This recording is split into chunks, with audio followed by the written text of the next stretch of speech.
이 내용을 모르시면 여러분 채널도 삭제가 될 수 있습니다.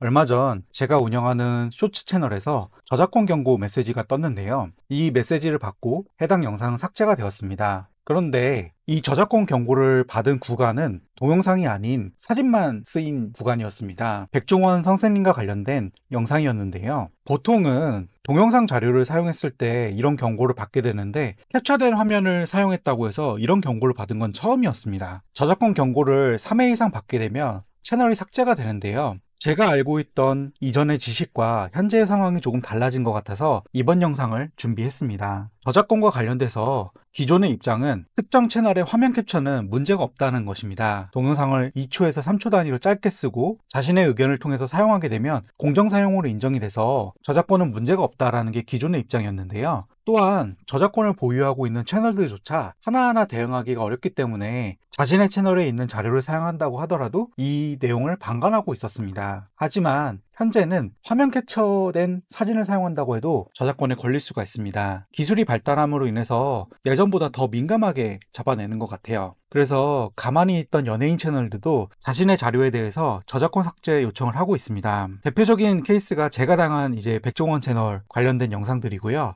백종원뿐만 아니라 이민정 채널을 비롯한 다수의 연예인 채널들이 지금 자신의 자료들을 사용한 것들에 대해서 저작권 삭제를 요청을 하고 있습니다. 그래서 저같이 이제 짜집기한 채널들이 많이 날아가기 시작하고 있어요. 아마 여러분들이 구독하고 있는 채널 중에서도 일부 채널들은 지금 영상들이 삭제가 되고 있을 겁니다. 저작권 때문에 삭제가 된 채널들은 최근만 그런 것이 아닙니다. 과거에도 이런 사례들이 번번이 있었어요. 구독자 35만의 축구 유튜버 김진짜 채널이 삭제가 된 적이 있었어요. 이분 같은 경우는 해외 축구 영상을 리뷰를 하는 영상이었는데 그 영상들이 당연히 저작권에 걸리면서 하루아침에 채널이 삭제가 됐죠. 그래서 이제 본인이 직접 나와서 축구를 설명해주는 영상으로 다시 채널을 팠는데, 김진짜 채널뿐만 아니라 가장 최근에는 불꽃야구라는 채널이 있었는데 해당 채널 같은 경우는 JTBC에서 영상 삭제를 요청을 함으로 인해서 채널 영상들이 내려갔습니다. 지금과 같이 컨텐츠 원본 소유자의 주장이 갈수록 강해지고 있는데요. 제가 쇼츠 채널 운영을 하다가 롱폼으로 전향한 주요 이유 중에 하나이기도 합니다. 저작권에 대한 요청이 날이 갈수록 강해지고 있기 때문에 쇼츠 채널을 장기적으로 운영할 수 없다라고 저는 판단을 했고, 그래서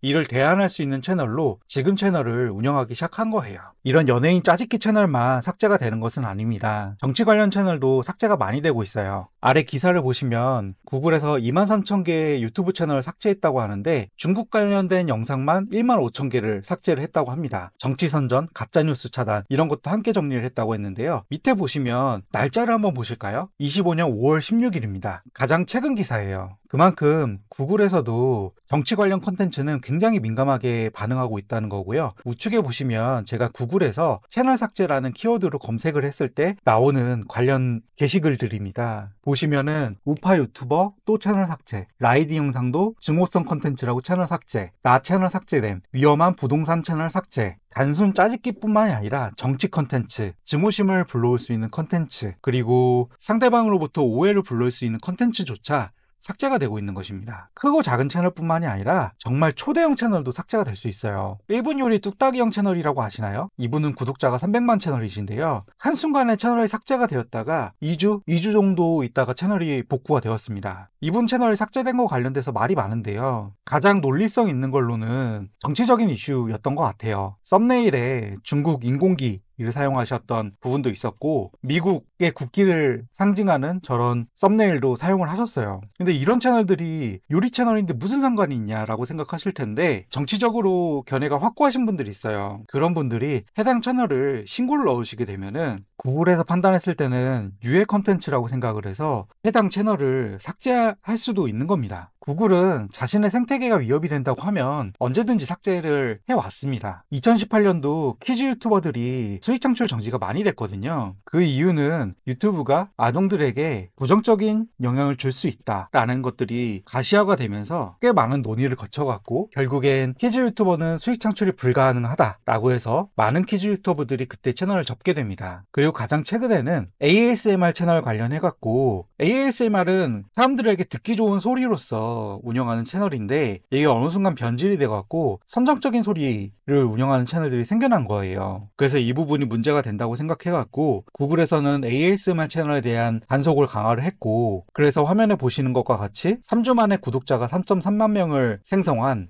3.3만 명을 만들었던 우츠츠 채널이 강제 삭제가 됐고요. 유딩 ASMR 채널, 저는 잘 모르는 채널인데 이런 채널도 삭제가 되었습니다. 구글만 이런 흐름일까요? 틱톡도 규제를 강화하기 시작했습니다. 유튜브에 비해서 틱톡은 상당히 선정적인 컨텐츠도 많았고 사회적인 풍토와 맞지 않는 범법적인 영상들도 굉장히 많았어요. 근데 그런 영상을 통해서도 조회수 수익이라든가 이런 것들을 많이 얻었었는데 틱톡이 이제는 안 참기로 한 거예요. 규제 강화를 5월 22일부터 적용한다고 했고, 참여할 수 없는 컨텐츠 한번 가이드를 보자면 원작이 아닌 컨텐츠, 결국 남의 컨텐츠를 짜집기 한 영상들도 쉽게 살아남을 수가 없다라는 얘기입니다. 또한 부적절한, 과도한 신체 노출을 한 컨텐츠도 참여할 수 없는 컨텐츠에 해당이 되는데요. 최근에 틱톡 BJ들이 방송하는 것을 보니까 타투를 가리고서 방송을 하더라고요. 그만큼 틱톡도 점점 규제 수준이 높아지고 있다는 거예요. 그리고 불쾌함, 틱톡을 보다 보면은 소리 지르고 이상한 행동을 하고 그런 컨텐츠들이 간혹 보이거든요. 그런 컨텐츠들 이제 틱톡에서 더 이상 안 참겠다는 겁니다. 그러니까 유튜브랑 틱톡도 컨텐츠에 대한 품질을 높이고 사회적 분위기를 저해하는 컨텐츠에 대해서는 더 이상 용납하지 않겠다라는 메시지로 저는 받아들이고 있어요. 그런데 저뿐만 아니라 여러분들도 이렇게 받아들이셔야 돼요. 더 이상은 예전에 관심 끌기 온 컨텐츠는 오래 살아남을 수가 없다, 이렇게 생각을 하셔야 됩니다. 플랫폼이 이렇게 규제를 강화한다면 우리는 어떻게 대응을 해야 될까요? 제 개인의 의견을 말씀드리면 유튜브를 단기간에 성장시키는 것은 재능이라고 생각해야 마음이 편하다고 생각합니다. 뭐 다른 채널도 보면 내가 구독자를 한 달 만에 몇만을 만들었다, 한 달 만에 얼마의 수익을 이끌었다, 이런 내용들이 많은데요. 세계 1위의 구독자를 보유하고 있는 미스터비스트는 4년 동안 구독자가 2,000명이었어요. 굉장히 느리게 성장을 한 것이죠. 그러니까 세계 1위의 유튜버도 4년 동안 구독자가 2,000명이었는데 2주 동안, 한 달 동안 구독자를 뭐 몇만을 모았다는 건